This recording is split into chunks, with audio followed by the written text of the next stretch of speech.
Big TV భక్తి సమాచారం WhatsApp ఛానల్లో జాయిన్ అవ్వండి. అన్ని విశేషాలు ఎప్పటికప్పుడు తెలుసుకోండి.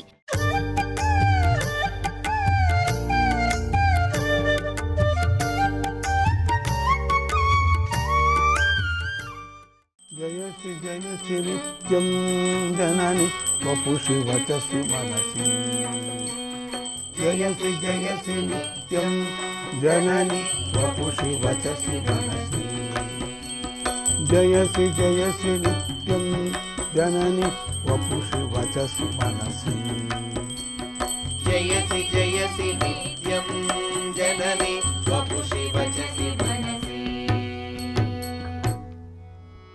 కళ్యాణి కమలారాధ్యా కరుణారస సాగరా వాత్సల్య భావ శ్రీమాత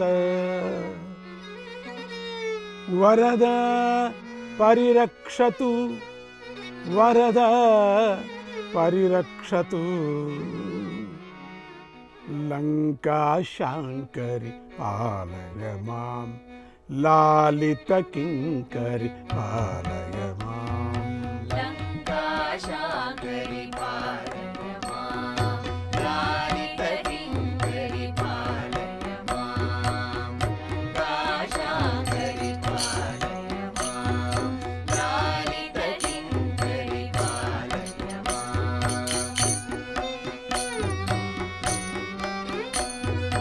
అమృతమకార్ణవ మధ్యగతే అమృత మహానవ మధ్యగతే అద్భుత రత్న దీపరతే అద్భుత రత్న దీపరతే కృత రావణ గర్వాపకృతే రావణ గర్వాపహృతే కల్లంకాపుర కృత వసతే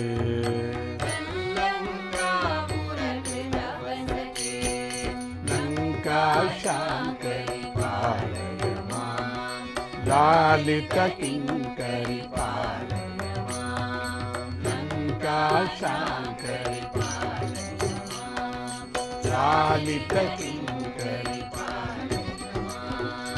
మహిత కదంబ వనా వసతే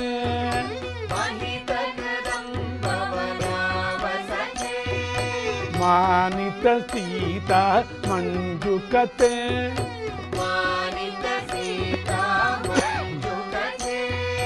జలచరి వనచరి వనదుర్గే జలచరి వనచరి సచ్చిదానందో దయ మార్గే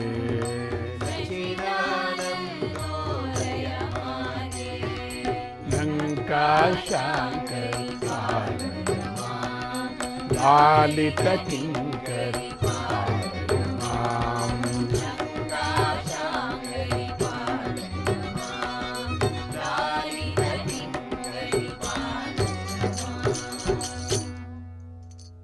కింకరులను లాలించే లంకా శాంకరి నన్ను రక్షించు. అమృత సముద్రం మధ్యలో ఉండేదానా, అద్భుతమైన మణిద్వీపంలో క్రీడించేదానా, రావణుని గర్వం హరించినదానా, ఆ రావణుని లంకాపురంలో నివసించినదానా, మహనీయమైన కదంబవనమే ఇల్లైనదానా, సీతాదేవి కథను గౌరవించినదానా, జలంలో సంచరించేదానా, వనంలో సంచరించేదానా, సచ్చిదానందం ఉదయించేందుకు మార్గమైన ఆ తల్లి మార్గమైన దానా అని అంటూ, లంక అంటే చుట్టూతా నీళ్లు ఉన్న మెట్ట ప్రదేశం, ఒక ద్వీపము అని కూడా చెప్పవచ్చు, లేదా నదిని ఆనుకొని ఉన్న మెట్ట ప్రదేశము. లలితాదేవి సుధా సముద్రంలో ఉండే మణిద్వీపంలో నివసిస్తుంది అని తంత్రశాస్త్రం చెబుతోంది. కనుక లంకలో ఉన్న దేవి అంటే మణిద్వీపంలో ఉండే లలితా పరాభట్టారిక అని చెప్పవచ్చు. ప్రస్తుత శ్రీలంకలో పశ్చిమ సముద్ర తీరాన గల ట్రింకోమలి పట్టణంలో గల దేవియే శాంకరీదేవి అంటున్నారు. అది చర్చించదగ్గ విషయం. జ్యోతిష్ శాస్త్ర ప్రకారం భూమధ్య రేఖను గీసి దానిలో 0 డిగ్రీల స్థానాన్ని గుర్తిస్తే అది లంకాపట్టణం అవుతుంది. లంకాకు మధ్యే యమకోటిరస్యాః ప్రాక్ పశ్చిమే రోమక పత్తనం చ అని సిద్ధాంత శిరోమణి గ్రంథం చెబుతోంది. అందుకని లంకాయాం శాంకరీదేవి అంటే భూమధ్య రేఖపై 0 డిగ్రీలు గల క్షేత్రంలో వెలసిన శక్తిపీఠం. అయితే ఆనాడు భారతీయ మహర్షులు ఏర్పరిచిన ఆ భూమధ్య రేఖ ఇప్పటి నవీన భూమధ్య రేఖ ఒకటి కావు. అవి రెండు ఒకటి కావు. అది వేరే భూమధ్య రేఖ, ఇది వేరే భూమధ్య రేఖ, ఒకటి కావు. రావణాసురుడు పాలించిన లంకాపట్టణం భూమధ్య రేఖ లంకాపట్టణమే అని కొందరు పండితులు అంటున్నారు. ఈ పట్టణం ఇప్పుడు సముద్రంలో మునిగిపోయి ఉంది. అందుకు కారణం అక్కడ గల శాంకరీదేవి రావణాసురుపై కోపించి వెళ్ళిపోవటమే ఇందుకు ఒక పురాణ గాథ ఉంది. ఒకప్పుడు రావణాసుడు కైలాసానికి వెళ్ళి పార్వతీదేవిని బంధించి తీసుకువద్దామని ప్రయత్నం చేశాడు. ఈ రాక్షసులకంతా తమో గుణం ఎక్కువ ఉంటుంది. ఈ తమో గుణంతో అసలు వాళ్ళు ఏం చేస్తున్నారో తెలియదు. వరం ఇచ్చినటువంటి దేవతనే మోహించే జనం. అంటే ఆ మోహం అటువంటిది, ఆ తమో గుణ మహాపాపము అటువంటిది. ఆ అమ్మవారిని మీదనే ప్రయత్నం చేశాడు, మోహం పడ్డాడు. అది ఆ సమయంలో అది వాడి వల్ల కాలేదు.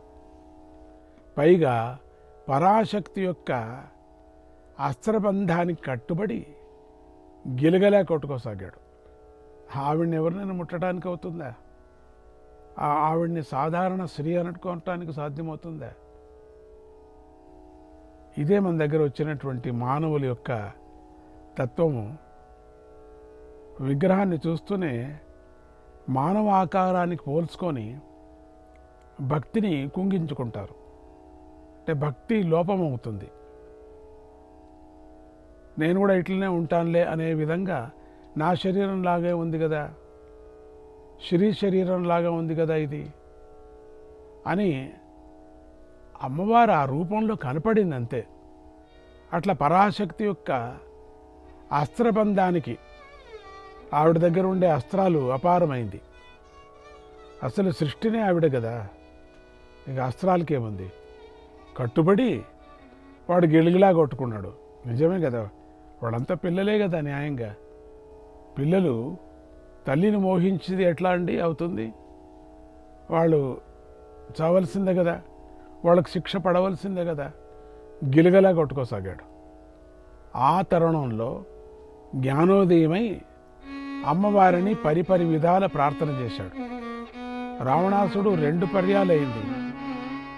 ఒకటి శివుడి దగ్గరను ఇదే పని అయింది. ఆ శివుడి పర్వతాన్నే ఎత్తాడు తన చేతులతో, ఎన్నో వేల చేతులతో ఎత్తాడు. ఆ పర్వతం కింద చిక్కుకోపోయాయి అన్నీ. నానా అవస్థపడి తన పేగుల్ని వీణలాగా తంతిలాగా చేసుకొని శివుణ్ణి గురించి పాడాడు. అదొక సందర్భం. ఇక్కడ అమ్మవారికి కూడా ఒక సందర్భం వచ్చింది. అమ్మవారిని మోహించినప్పుడు తన యొక్క అస్త్రాల నుంచి వాడిని కట్టేసి, అప్పుడు తెలిసింది, కట్టేసినప్పుడు వాడు గిలగలాగా తన్నుకొని ఒక పురుగులాగా తయారైనప్పుడు అప్పుడు అర్థమైంది, నేను ఒక పురుగు చూసి ఎంత పని చేశాను అని చెప్పి. అప్పుడు జ్ఞానోదయమై అక్కడ శివభగవానుని ఎట్లా ఏ విధంగా ఆ శివగురువుని ప్రార్థన చేశాడో అదేవిధంగా అమ్మవారిని కూడా ప్రార్థన చేశాడు.